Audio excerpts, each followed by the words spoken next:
Hello, and thank you all for joining me today to have a look at how we can support mental health in the workplace. My name is Dr. Pamela Lennon, Wellbeing Consultant for Zevo Health, and delighted to talk to you today on World Mental Health Day.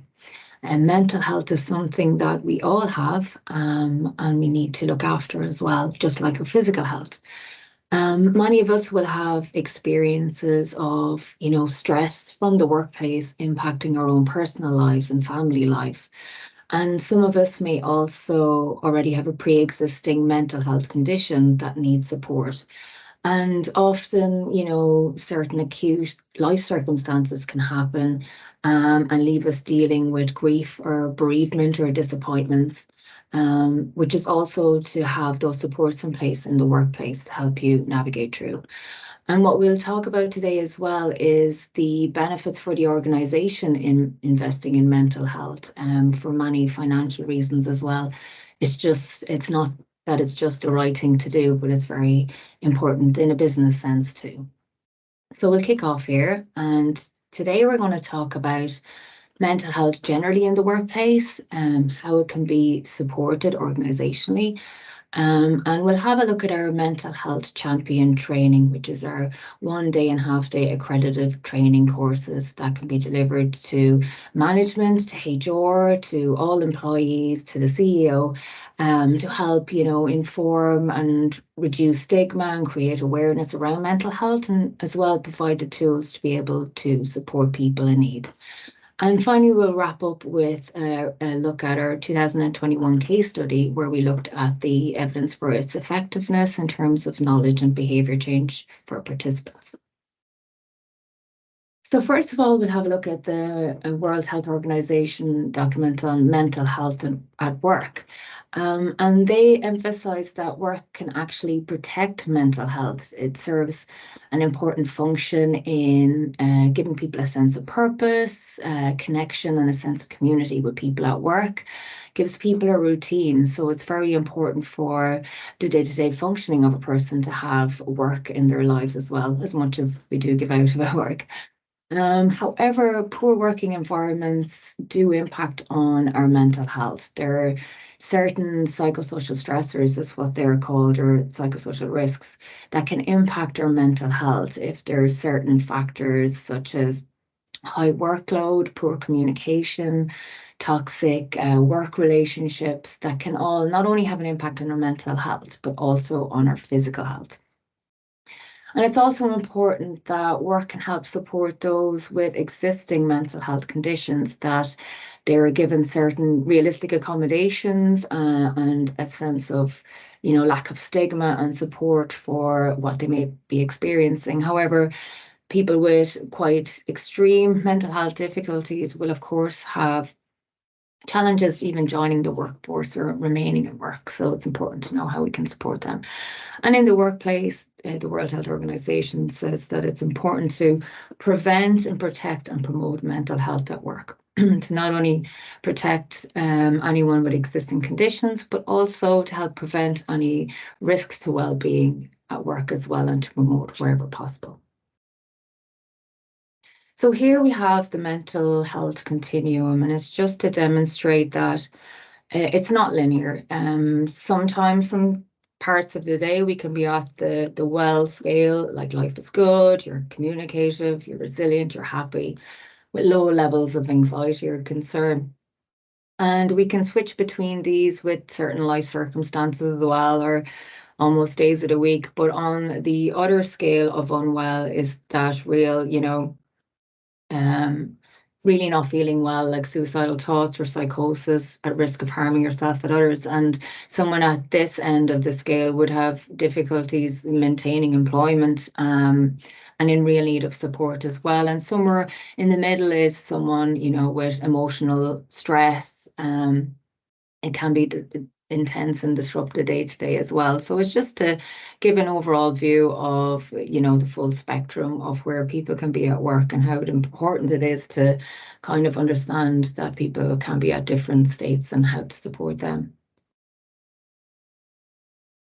So why address mental health in the first place? So particularly in Ireland. We all know that Ireland has a high prevalence rate of mental health disorders compared to the rest of Europe. And up to 25% of people will experience a mental health challenge across the lifetime. So that's almost 1/4. And 59% of greater concern is the fact that 59% say that work stress can negatively impact on their mental health. It's important that we try to reduce such high figures in that regard, because work doesn't necessarily have to be impacting on our mental health. And how can we explore psychosocial risks and try to reduce them so that work can be a more positive and pleasant place to work and reduce the impacts that there are on the organisation. And a high percentage, 87% of employees believe that action from their employer can actively affect their mental health, which is important as well. And that's from the American Psychological Association in 2021. So some more mental health at work statistics. 49% of workers fear repercussion for being open about their mental health at work. That's almost half of people are concerned that if they relay that they're experiencing a high level of anxiety or depression, even if it's directly work related, fear that they may not get promotions, that they may be judged. So there's still that stigma there. However, 70% of leadership think that they're doing enough and even feel that investing in mental health is a major loss of income. And even 74% relay in this CNBC study of about 2,000 employees that 74% believe that employees expect too much support in terms of mental health, which is a bit concerning as well. However, as we'll see, it is of enormous benefit to business and the organisation at whole. So the impact of poor mental health on an organisation, like first of all, there's obviously suffering and loss of life satisfaction. However, it also causes decreased productivity, increased absenteeism and presenteeism at work, and high rates of staff turnover, which no organisation really wants, as well as contributing to burnout and exhaustion. Absenteeism and presenteeism in themselves cost 8% of a company wage bill. And up to 51% of all cases of ill health are relating to mental health issues, and it accounts for 55% of days lost due to work-related illness as well. Poor mental health costs the UK employers 45 billion per year. It's according to Deloitte. And presenteeism, and this is where employees are at work but not really functioning really well and not being productive, costs 3 times more than sick leave. And we see higher cases of presenteeism now in online working, where normally people, if they weren't well, they wouldn't be able to go to the office, but people are more likely to have presenteeism when they're working remotely as well. So on the opposite side, some of the benefits of having a mental health and well-being strategy or a program is, of course, increased overall satisfaction. Everyone's more productive. There's less risk of burnout, but also absenteeism and presenteeism are decreased, which is important. And for every £1 spent by employers on mental health interventions, they get £5 back on average due to reduced absenteeism, presenteeism and staff turnover. That's from Deloitte in 2020.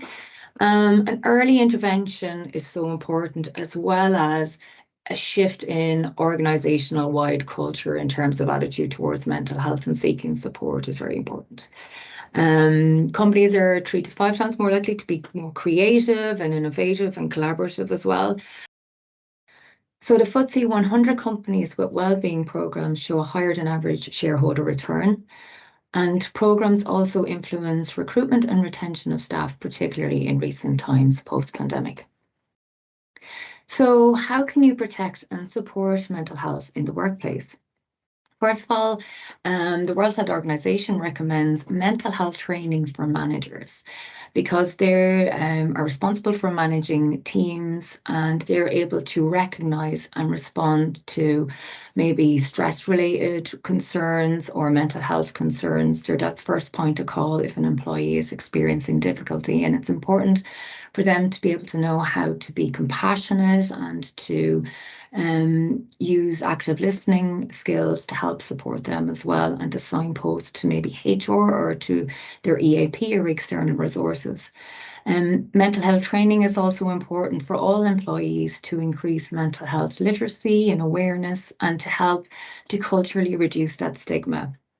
And it's also recommended to have psychosocial interventions, and these are trainings in how to reduce and manage stress, how to manage anxiety and other mental health concerns, and to promote physical activities as well, which we know help support our mental health also. So it's important that if people are experiencing difficulties, that reasonable accommodations are made, or support if they've been on leave to gradually return to work and have that support there, because it may be daunting after a period of leave as well. Just a little bit here on the importance of management and mental health, and why it's maybe more important to train managers in mental health training and mental health champion training. They have a key role in reducing and managing stress amongst their staff and how to support their teams through difficulty. Even 70% of an employee's motivation is influenced by the manager alone. So the role of the manager is of critical importance to the well-being of an organisation. Many, however, receive no training in understanding, even in management training, or how to manage people or how to manage stressors in the workplace. And it's important to be able to, with the demanding nature of the role, to be able to manage their own mental health. Many don't feel equipped to have sensitive discussions around mental health. And as I said before, they're the first point of call if an employee, if someone in their team is experiencing difficulties. Managers who have good levels of emotional intelligence, however, provide better leadership. Those that are more self-aware can regulate their emotions and understand own stressors, and understand the stressors and triggers of others as well, and how best to cope and how best to support a team.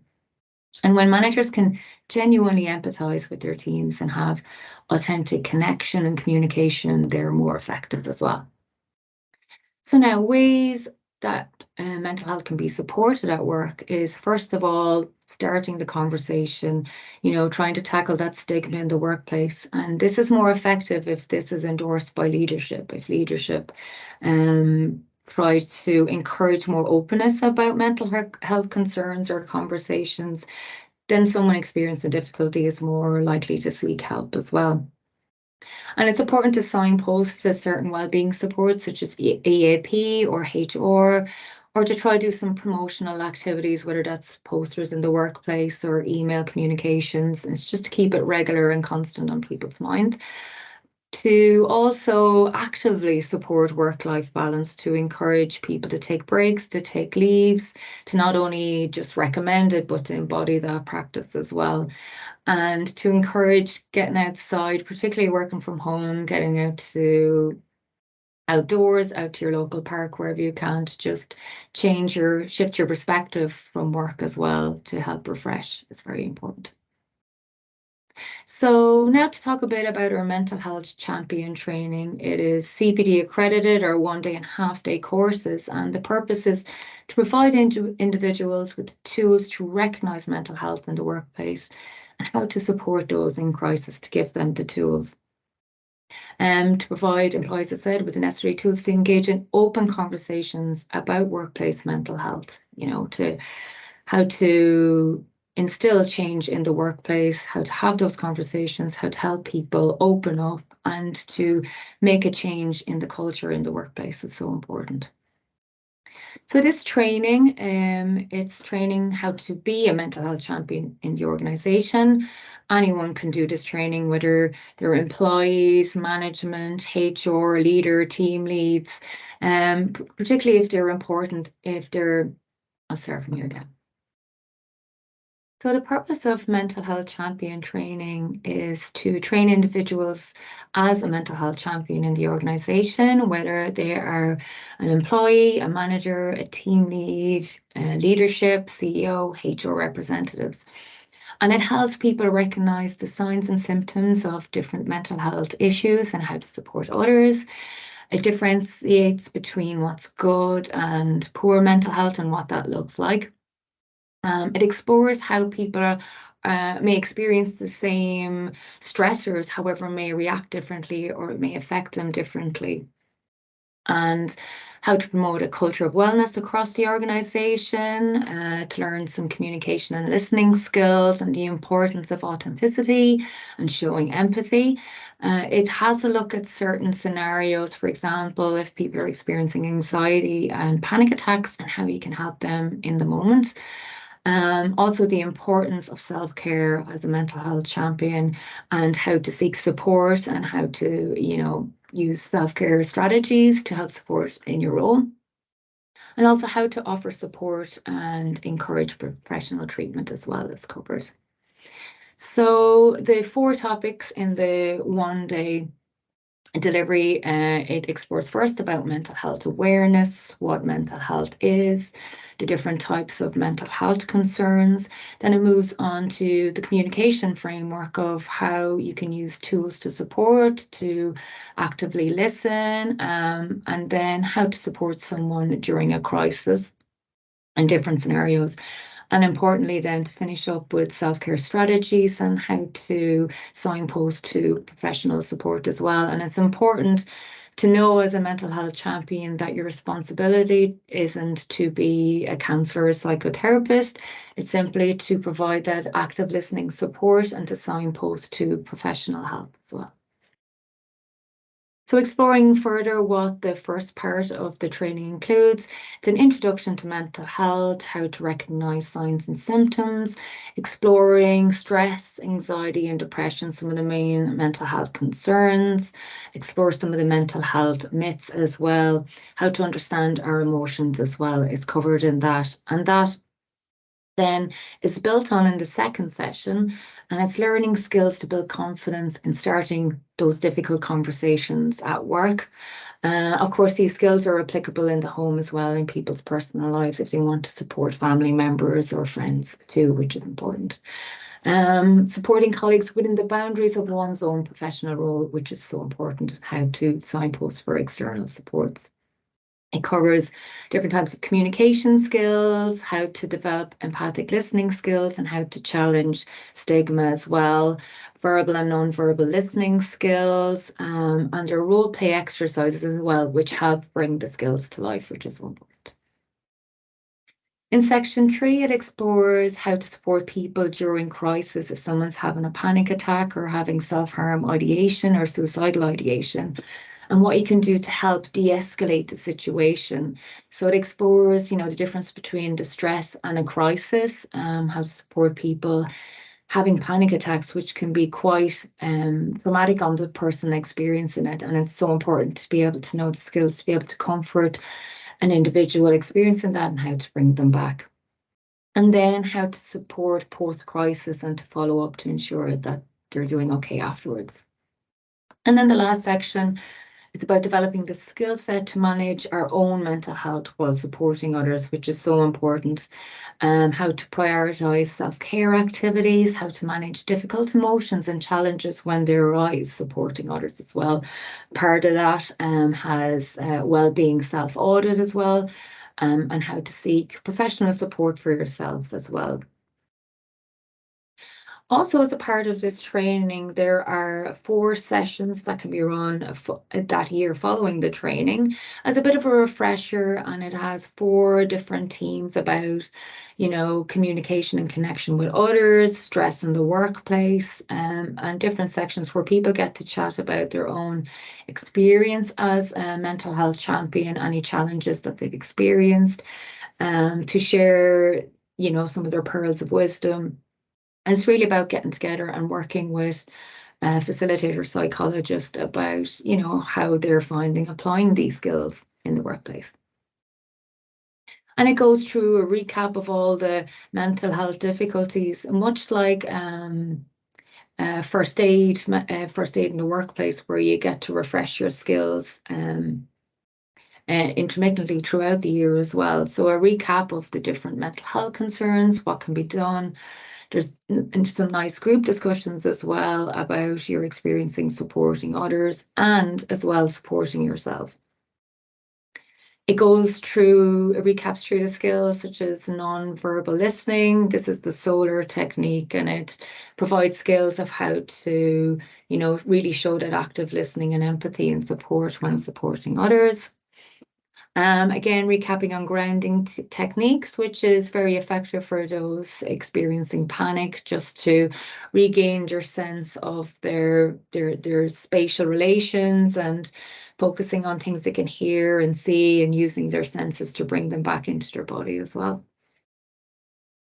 And other techniques on how to practice in difficult situations, how to bring back that awareness and label the emotions you're feeling and to assert whether you feel safe in that space as well. So just on a final part here, just an overview of a case study we ran on the effectiveness of the Mental Health Champion training course. And in our study of 170 participants pre and post delivery of the program, we found some significant improvements on mental health knowledge, as well as some behavior change capabilities as well, and confidence being able to support others, which is so important. And it was great to see that 98.32 found the course to be excellent. And really, it is a really good course that everyone finds so interesting and beneficial and practical as well to be able to use in their work and personal lives. And here is some graphs showing the improvements before training and after training on mental health literacy, on confidence and being able to support others' mental health, and capability of being able to look after your own mental health as well, which is so important. And we saw an improvement there. So who should attend this course? It's really ideal for anyone who wants to learn more about mental health and how they can support others.